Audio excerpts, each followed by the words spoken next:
Between the idea and the reality, between the motion and the act, falls the shadow, for thine is the kingdom. Between the conception and the creation, between the emotion and the response, falls the shadow. Life is very long. Between the desire and the spasm, between the potency and the existence, between the essence and the descent, falls the shadow, for thine is the kingdom. 1, 2, 3, but where, my dear Timaeus, is the fourth? Much has been written about the unconscious. It pervades everything we do and say, like a spectre. It seems to haunt the silent echoes of our thoughts, and rears its formless head and emerges when we least expect it. For all of the things we've learned about the world around us and about ourselves, we have also watered the dark flowers of the unconscious, and it has grown in proportion to our awakening. Soon it will engulf us into a terrible night of darkness and terrors.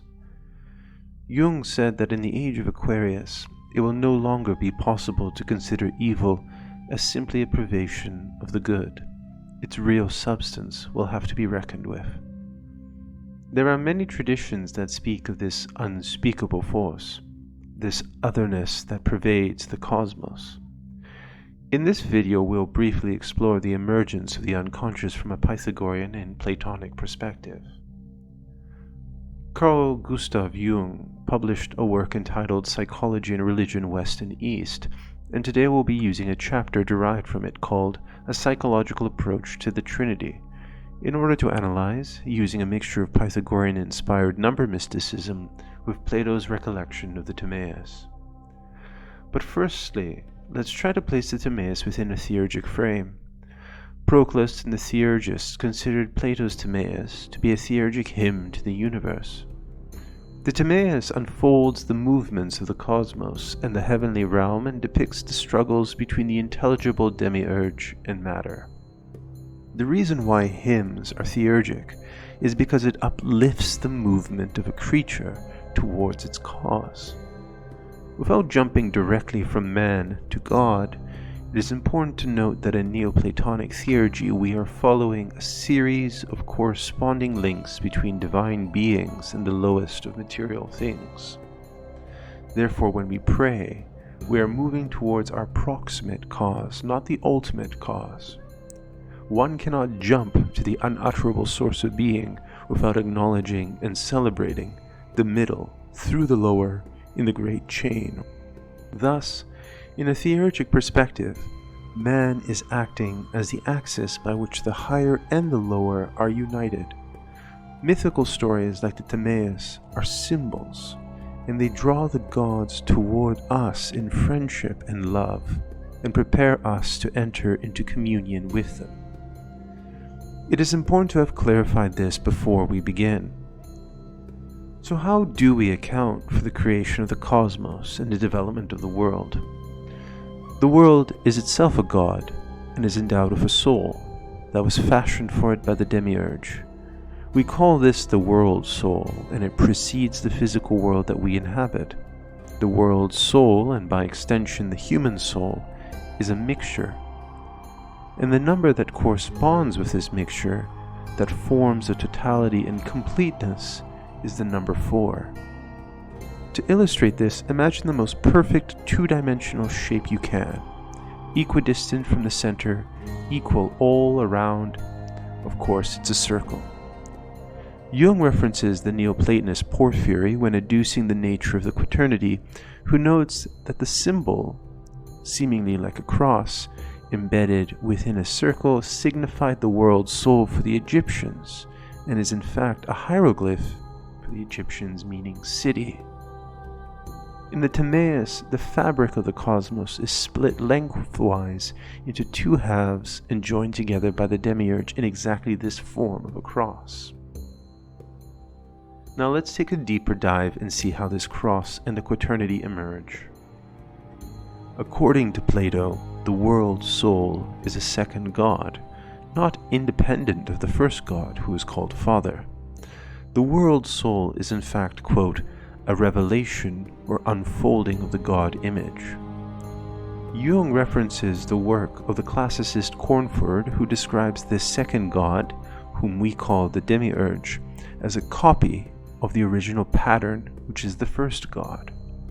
This first God is self-contemplating, and the Chaldeans refer to it as the supreme God.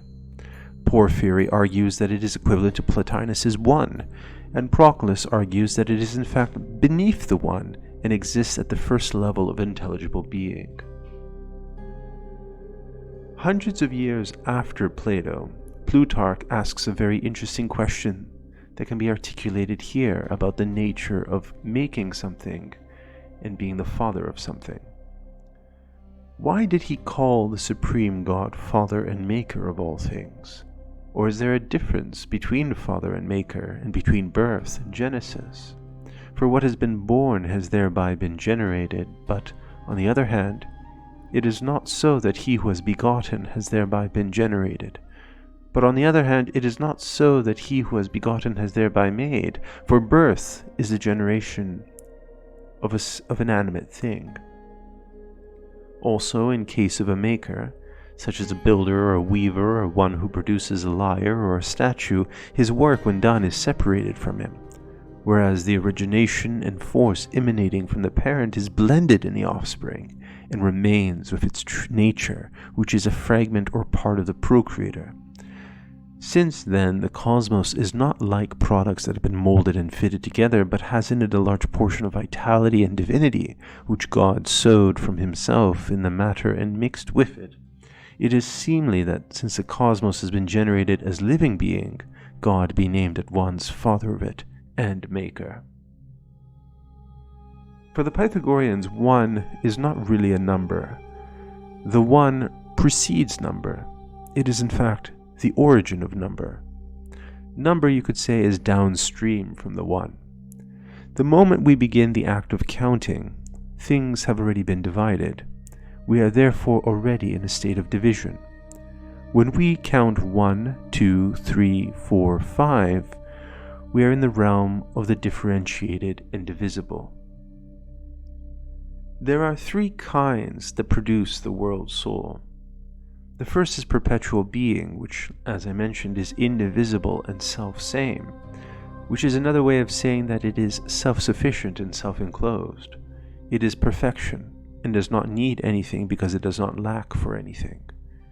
It is also referred to as the first kind, which revolves uniformly.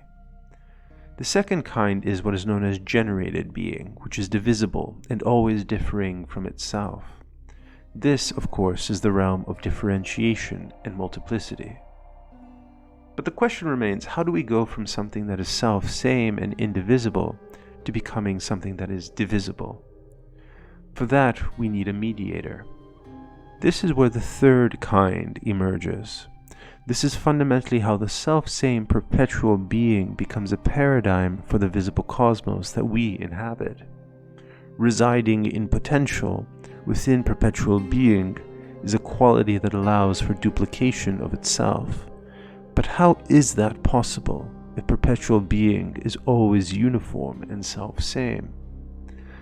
That is where the third kind comes into play. The kind that is really a different kind that is outside of all types of kind, because it lacks thingness. It is essentially a being beyond being. The chora, as it is called, is a receptacle of generation. It acts as a nurse or receptacle or matrix and supports and aids. It also harbors, shelters, and conceals otherness and alienness. It maintains stability and sameness without ever holding on to a specific form. In fact, it receives all forms like an imprint upon it. Therefore, forms come to be found within it, without the chora ever being of it. The chora is still linked to the intelligible, but is paradoxically not determined by the intelligible.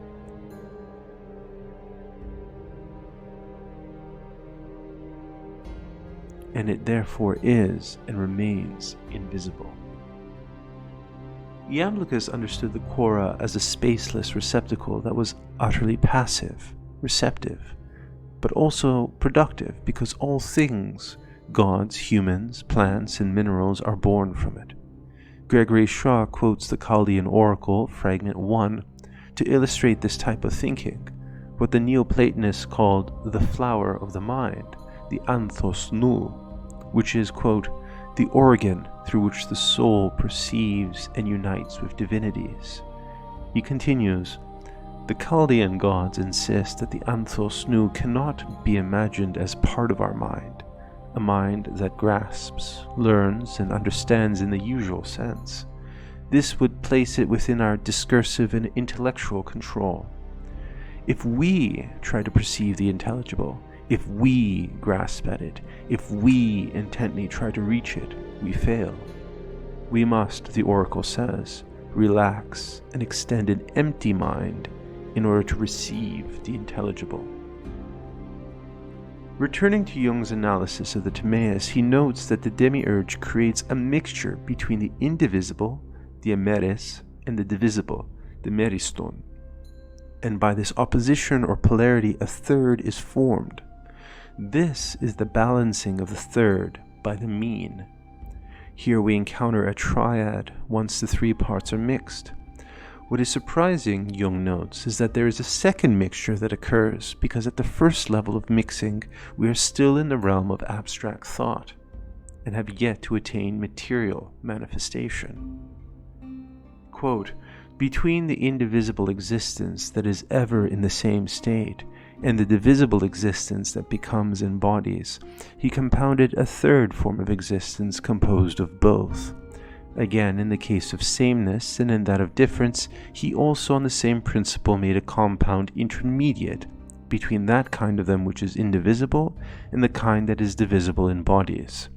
Then taking the three, he blended them all into a unity, forced the nature of difference, hard as it was to mingle, into union with sameness, and mixing them together with existence. Jung breaks this situation into a quaternity, where we have indivisible, divisible, same, and different. Jung explains that the triad of indivisible, divisible, and its mediating function comprise the condition of thought, not yet become reality. I see this mediating force as the early appearance of the quora. To give you a sense of the quora existing in the realm of thought or immateriality, we can look to the notion of fire. Since the quora is neither intelligible nor sensible, it maintains a trace of itself within all appearances of fire, but it never actually appears as itself. It is literally a being that is beyond being, and presupposes all forms of both destruction or generation, and therefore is unaffected by either. In a sense, the quora is the phantom of fire. All the elements are within the embrace of quora and are constantly shaken and swayed unevenly within its vessel, which aids in the mixing of the elements with one another. The purpose, of course, is to keep constant and perpetual motion. This allows for what seems to be the doubling of being, the duality between being and becoming. This is done when the quora receives an eidos or an idea from the Father God and is stamped with its name or its look, and then shelters this eidos. Thus, the eidos never truly belongs to the image, but is its proximal cause. An image is not a nothingness, therefore. It still participates in being as its reflection. Jung understands that the opposition between the same and the different, also known as the other, is only rectified through a second mediator or middle, an meso. The other, or the fourth element, is characterized by resistance and has an adversarial nature. It does not want harmony, because harmony would be encompassed by the same. It is against that which is the same. It is against the Father. We can see this being played out in Milton's Paradise Lost, with the prideful resistance of Lucifer, the Son of God. Similarly, this dynamic is observed in Ayn al-Qudat's view of Shaitan as not necessarily evil, but as an opaque or obscure light that contrasts with Muhammad's shining light. The story goes that Shaitan was once a creature of light but had refused God's order to prostrate himself before the divinely created Adam, and when he refused to bow before the archetypal man, despite his closeness to God, he failed to understand the divine will and was therefore separated from him. This separation from the beloved is something all creatures experience in one form or another, and separation in this sense becomes a means for movement towards contemplation and union with the divine. These are illustrations of the same dynamic emerging from the opposition between the same and the different, the third and the fourth. Jung observed that the mediator between the indivisible and the divisible is exactly the middle between the same and the different. This leads us back to the Cora, who encompasses all things and receives their impression, but presents no form herself.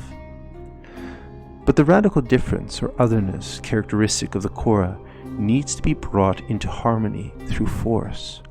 This is precisely the Empedoclean notion of the four elements who are attracted like to like, but are mixed against their will and against their natures to combine to create new forms by the power of Aphrodite and her power of Philia. Proclus, for example, elaborates on this and explains that water, which has the properties of coldness and humidity, and fire, which has the properties of hotness and dryness, contain contrary principles, which ultimately constitute the world's becoming. But it is Aphrodite's desmon peribrithe erotos, the fiery bond of love spoken of in the Chaldean oracles, that the elements maintain their movement. Jung says, when the unconscious wholeness becomes manifest, that being when humans leave the psychological womb of the mother of all things, the matrix that is the Cora, quote, one of the four remains behind, held fast by the horror vacui of the unconscious. There thus arises a triad which, as we know, constellates a corresponding triad in opposition to it. In other words, a conflict ensues. In essence, the psychological movement out of unconsciousness leaves the fourth behind, caught in its web. But in order to resolve the conflict, Jung quotes the alchemist Maria Prophetessa when she says, quote, "From the third comes the one as the fourth," meaning, quote, "When the third produces the fourth, it at once produces unity.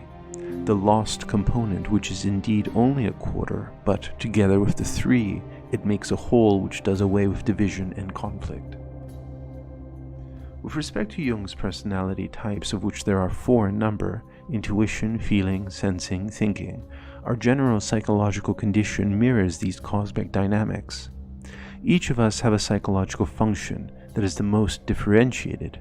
That means we rely upon it the most often, and it is the most well-tuned and developed. It is made very conscious. We also have two other auxiliary psychological functions which are partially conscious and partially unconscious. And then we have the fourth, the most undifferentiated function. This is called the inferior function. It is the secretive and mischievous element that acts like a thief in the night when you least expect it, and the more it is suppressed by the dominant function, the worse the inferior function rebels. This is the source of all pathological neuroses. The unintegrated, unconscious, or less conscious function always remains partially occluded in the shadow, and regardless of the claims of many spiritual traditions regarding absolute rebirth and a complete transformation of the initiate, there's always going to be a partial or relative realization. In essence, the three functions move ahead with the personality in a renewed and transformed state, but the fourth function will always lag behind in the unconscious and the shadow. Even if the inferior function is still made somewhat conscious, a new rebirth of the personality will endow that inferior function with an autonomous and adversarial quality. In opposition to Plato's Trinitarian thinking, Jung compares ancient Greek philosophy, akin to the pre-Socratics like Empedocles, who, quote, favored thinking of a quaternary type. In Pythagoras, the great role was played not by three, but by four. The Pythagorean oath, for instance, says that the Tetractys contains the roots of eternal nature. Jung, in a page note, explicitly references the four roots or rhizomata of Empedocles. He continues, quote, "The Pythagorean school was dominated by the idea that the soul was a square and not a triangle. The origin of these ideas lies far back in the dark prehistory of Greek thought. The quaternity is an archetype of almost universal occurrence. It forms the logical basis for any whole judgment. If one wishes to pass such a judgment, it must have this fourfold aspect. Even though the circle comes to mind as our perfect form of completeness and wholeness," Jung states, quote, "its natural minimal division is a quaternity." It is important to mention that the unconscious in many ways is perceived as evil or associated with devilish things, but this is not necessarily the whole truth. This is the same prejudice that we experience with any chthonic deities that are associated with darkness and night. It is important to remember that the opposition of good and evil emerge within the domain of the human. The moral order emerges from man. Animals and plants do not have a morality, and if humans were wiped off the face of the earth, not only would the planet technically cease to exist, but so would the tension of good and evil. This is not to deny the metaphysical existence of either of these powers. We have such a fear of the dark, but we must remember that Pluto, the ruler of the underworld, actually means wealth. There is a deep resonating creativity, death followed by renewal, that is a function of the dark matrix of the unconscious. This is a sacrificial and ultimately creative process. Remember, Jung also mentions that in the Timaeus, the fourth signifies, quote, realization, which he describes as an entry into an essentially different condition, that of worldly materiality. Reverting back upon the beginning line of the Timaeus, Plato writes, 1, 2, 3, "But, my dear Timaeus, of those who yesterday were the banqueters and today are the banquet givers, where is the fourth?"